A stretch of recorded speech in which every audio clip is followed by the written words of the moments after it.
Benim adım Osman. Ben bu cihana mührümü basacağım. Adımı kazıyacağım.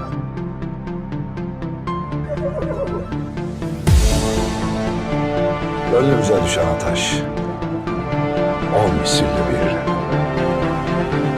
devlet ateşidir. Şimdi azgınlaşan düşmanın, zalimleşen ihanetin nefesini kesme vaktidir.